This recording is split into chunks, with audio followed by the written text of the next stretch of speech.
Selamat sore, Assalamualaikum warahmatullahi wabarakatuh. Selamat sore ya teman-teman semuanya. Sore ini saya berada di rumah Ayanda Aris. Kita berada di program Maca Desa. Jadi kalau Ayanda tadi bilang Maca Desa tidak hanya membaca buku ya, tapi membaca potensi desa, seperti apa fenomena, riset dan lain sebagainya. Alhamdulillah sore ini saya bertemu Ayanda.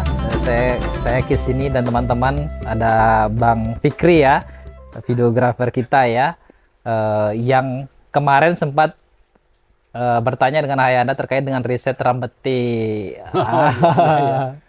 Yang lagi waktu di Empang ya. Ya, di Empang. Alhamdulillah Ayanda tidak pelit. Beliau ini kalau Mas Aimu tidak pelit, ya anak-anak muda ya seperti kita juga jangan menyimpan informasi Ayanda ya. Nah, hari ini sore ini bersama Bang Fikri kita sengaja spesial mampir.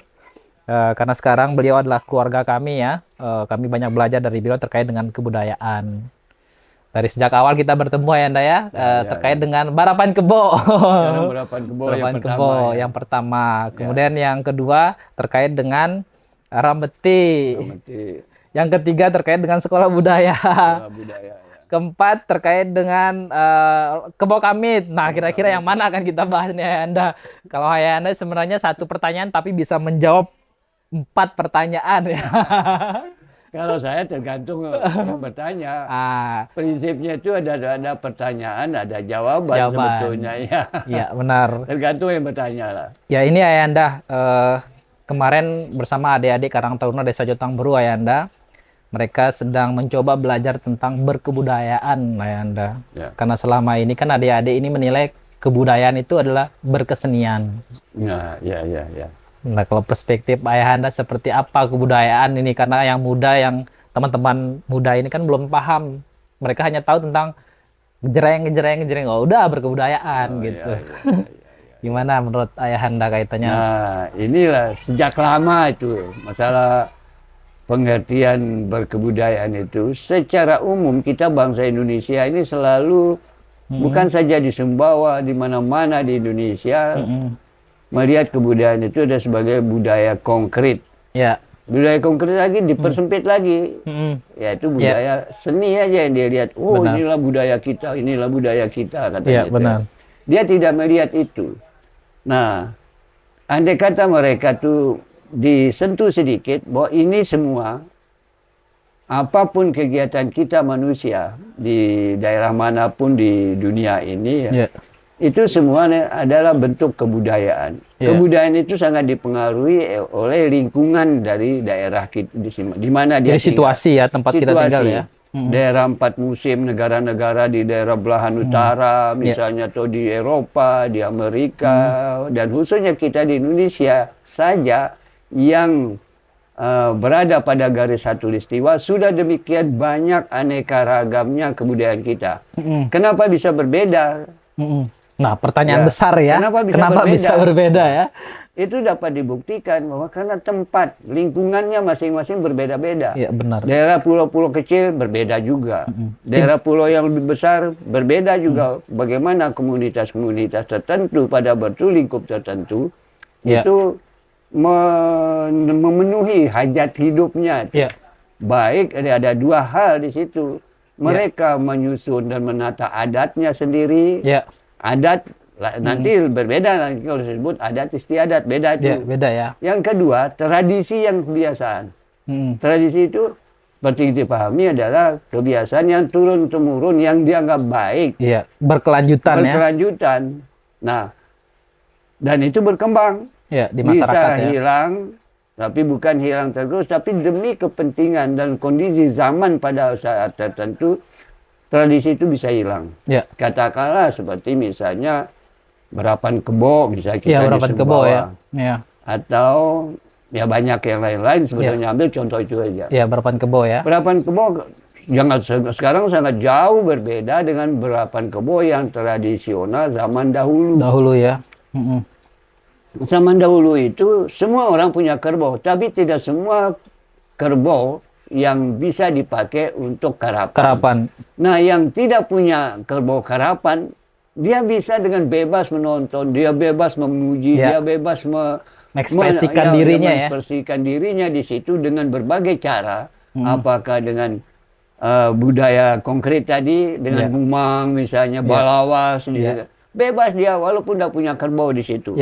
Nah, mereka ikut terlibat sebagai suatu komunitas sosial budaya yang besar kayak kita Sumbawa ini.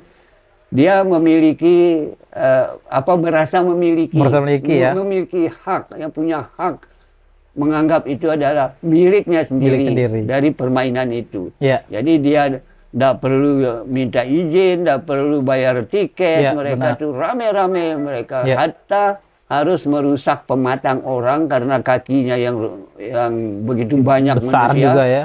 Tidak apa-apa, orang semua senang-senang saja. Justru itu nanti akan memperbaharui pematang-pematang sawah orang itu dengan dia bekerja lagi si pemilik ini. Oh iya. Nah, itu banyak hal yang bisa dipetik sebetulnya, tapi ini pembicaraan yang lain. Itu harusnya hasil penelitian harus riset ya. Harus riset dulu. Mungkin saya potong sedikit Ayahanda kaitannya dengan tadi Ayahanda menyebutkan barapan kebo atau karapan kerbau ya di Sumbawa ya. Tadi Ayah menjelaskan bahwasannya ternyata berkebudayaan itu hanya satu kebudayaan, misalnya barapan kebo, tapi melahirkan ke tradisi-tradisi lain kayak tadi ya, tradisi lisan ya, bagaimana ngumang, apa segala macam ya. Jadi selama ini kan kita hanya menilai satu saja kan.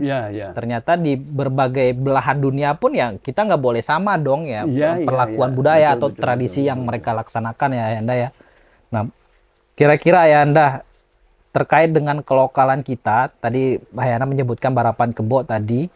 Tentu kan barapan kebo ini kan pasti jauh berbeda ya Anda ya. Pelaksanaan barapan kebo yang dulu dengan barapan kebo yang sekarang. Nah, kalau Ayahanda melihat, kira-kira memungkinkan tidak anak-anak muda ini kita berkreasi dengan kebudayaan itu? Contoh Ayahanda ya, saya sebagai akademisi mungkin ya, mungkin saya pengen mengembangkan budaya itu ke ranah bagaimana itu bisa dicintai oleh masyarakat. Misalnya contoh anak barapan kebo, saya bikin eventnya yang kalau dulunya itu menggunakan kareng, kita buat miniaturnya. Apakah dibolehkan Ayahanda? Dalam hasil yang dianggap baik tadi saya katakan, tidak ada yang salah, tidak ada yang akan melarang kita. Itu namanya ekspresi kan. Siapa yang melarang kita berekspresi? Sepanjang itu memberikan kebahagiaan, tidak mengganggu orang lain, itu sudah menjadi suatu keniscayaan dalam kehidupan manusia. Itu bisa kok. Kami waktu kecil dulu, karena tidak punya kerbau, tidak mungkin diajak oleh orang-orang tua. Saya masih SD. Ada sawah, lapangan ya sebetulnya. Lapangan di dekat kampung itu. Kalau sudah musim hujan, kita dimarahi oleh orang tua tuh karena hujan-hujan kita pergi main karapan kerbau kamit. Oh, yang satu ya. Dari bokal basuh aja, dari jagung ya, tongkol jagung ya. Itu ya. Yang kecil-kecil itu, lalu gitu kita pukul-pukul kayak orang berapaan. Kalau kita bisa kena itu, ya kita tiru-tiru orang lain, orang-orang tua, orang-orang dewasa itu ngumang seperti ada penonton yang ratusan di pematang, seolah-olah begitu. Berarti secara tidak langsung kita anak-anak kecil dulu meniru ya bagaimana prosesi budaya masyarakat orang tua gitu ya. Proses pelestarian budaya itu mestinya melalui pola yang telah dilakukan oleh generasi sebelumnya. Itu dilihat dengan, jadi kalau istilahnya itu ya mnemonic device, kalau istilahnya itu ya. Jadi meniru secara lisan, dia tahu secara lisan dan dilihat dengan contoh dengan contoh. Jadi ada alatnya di situ yang dia lihat, oh pakai ini. Jadi dijadikan itu, bahkan ada dari bambu. Kita buat yang lebih gede itu ya, wah dari bambu kan. Jadi lebih besar lagi. Lebih besar lagi, dibuatlah sampai kita buat tanduknya segala itu. Menyerupai yang asli ya. Menyerupai alat yang asli seperti anunya. Hanya simbolisasi aja.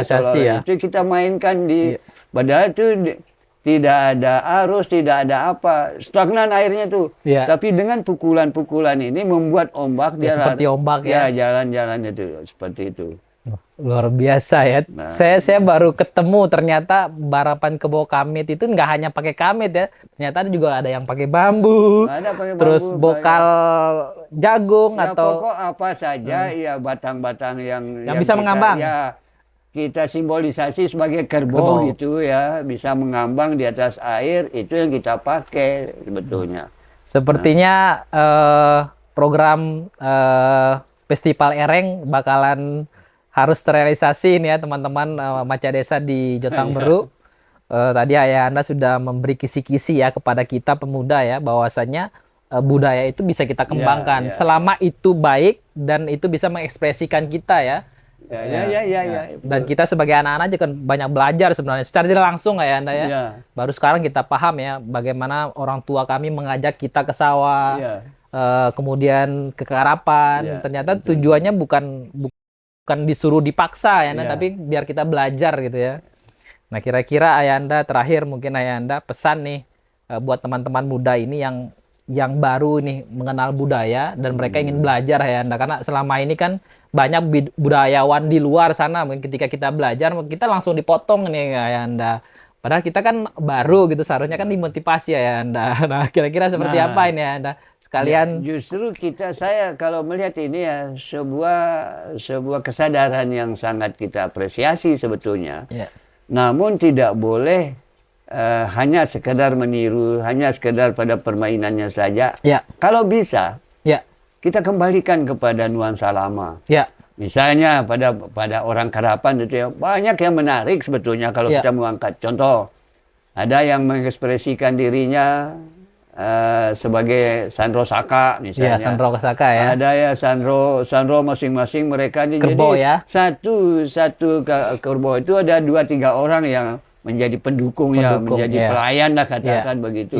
Dia bawa itu, dia yang bawa kemana-mana, sampai bahkan hayalnya anak-anak tuh setelah itu dia mandikan, dia apa tuh, seolah-olah punya mistis sendiri. Ada kehidupan mistis. Pada Sandro Saka misalnya tuh, waktu pasang saka itu ada atraksinya tuh, ada atraksi dia ngumang baru lama dia sehingga ditonton, orang tertarik melihat itu. Nah, dipasang di situ letaknya. Kadang-kadang dia bisa kena, bisa tidak tuh. Padahal sebetulnya tidak ada apa-apa. Hanya main di psikologi aja. Psikologi aja tuh. Memang luar biasa waktu kita anak-anak tuh. Bukan 1-2 orang yang gitu. Sampai ya paling sedikit teman-teman kita waktu saya di desa itu karena tidak ada permainan lain ya. Hanya karapan kerbau. Musim hujan, musim apa tuh ya. Ya sampai belasan, paling kurang belasan pasang kerbau itu. Kerbau yang yang buatan itu. Buatan itu ya. Jadi tanduknya itu kita buat dari kelapa. Batok kelapanya menyerupai ini ya, tanduk ya. Iya, menyerupai tanduknya itu. Itu luar biasa tuh. Wow. Kalau saya ingat-ingat itu seperti itu anunya. Sandro Saka dan Sandro Kerbau ini beda. Sandro dong, Pak. Ya sama-sama Sandro. Yang Sandro Saka itu mempertahankan sakanya. Jadi ke tradisi ada di Melalu, ada Sandro Bolang namanya dulu. Saya mendengar ceritanya kalau untuk mempertahankan nih Saka. Misalnya besok ini event. Iya, betul. Sorenya sebelum besok itu dia menancapkan itu Saka. Nah, terus malamnya itu ada ritualnya. Betul juga. Tapi itu sebetulnya semacam strategi ya. Strategi ya. Itu sebenarnya ilmunya sangat sederhana, tuh tidak ada doa, tidak ada apa. Jadi hanya saya bisa ngomong ini karena saya pernah pelajari. Saya pernah pelajari jadi dukun itu, tapi kan tidak mungkin sih. Itu menariknya karena saya dari kecil itu tertarik kepada budaya seperti kalian ini. Jadi berbicara tentang Sandro Saka saja tuh bisa satu hari kita ngomong itu. Iya benar ya, makanya ini PR buat pemuda ya, biar keberlanjutannya nanti kan bisa digali lagi nih ya, kaitannya dengan balapan kebo ini satu loh. Balapan kebo ini udah berapa 30 menit kita ngobrol ya kaitannya dengan ini ya. 15 menit ya. Jadi itu teman-teman Maca Desa, kita nggak perlu panjang-panjang. PR kita sebagai pemuda ada mencari keberlanjutan dari apa yang disampaikan Ayahanda tadi. Karena selama ini kan ya karena ini budaya kita ya kita sendiri yang harus mencarinya. Mencari jati diri kita lah. Kenapa balapan kebo di setiap hari Minggu? Kenapa balapan kebo setiap hari Kamis ada maroba dan lain sebagainya. Panjang banget kajiannya ya. Termasuk kebo kamit pun sendiri tadi permainan miniatur manifestasi dari permainan orang dewasa ya ke dalam bentuk miniatur, ada dari bambu, dari apa, luar biasa ya Anda ya. Ya, semacam personifikasi gitu.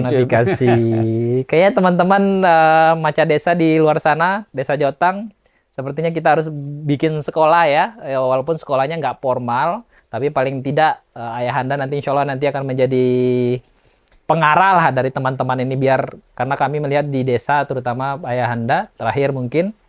Jadi teman-teman banyak pemuda kita yang nggak tahu arah, nggak tahu arah. Terus solusinya harus ada pemahaman konsep dari mereka kalau begitu. Ya. Kalau masih ada waktu nanti saya jelaskan itu. Misalnya tradisi tadi itu ya untuk tidak terpaku pada budaya konkret saja itu ya. Ada tradisi lisan namanya, ada tradisi bukan lisan, dan ada tradisi sebagian lisan. Ini ada penjabarannya yang mana masuk ini, masuk itu ya. Jadi kelihatan itu nanti. Kelihatan ya. Tadi udah ada kisi-kisinya. Ada kisi-kisi ya. Kisi-kisinya gitu ya. Nanti di podcast Maca kedua nanti kita akan terus dengan Ayahanda Aris Zulkarnain. Banyak karya-karya beliau, teman-teman bisa tinggal ketik aja Aris Zulkarnain, karyanya banyak sekali terkait dengan budaya, sejarah, kaitannya dengan Sumbawa ya, Tanah Samawa ya. Untuk itu terima kasih Ayahanda atas ilmunya, singkat, padat dan jelas bagi kami pemuda Desa Jotang terutama. Untuk kami akan insya Allah akan kembangkan budaya-budaya yang melekat di desa kami. Alhamdulillah, saya bangga sama saya. Iya, alhamdulillah. Terima kasih Ayahanda, tetap di Maca Desa. Kembali kita akan mengeja dan membaca desa-desa lainnya kaitannya dengan budaya. Assalamualaikum warahmatullahi wabarakatuh. Waalaikumsalam warahmatullahi wabarakatuh.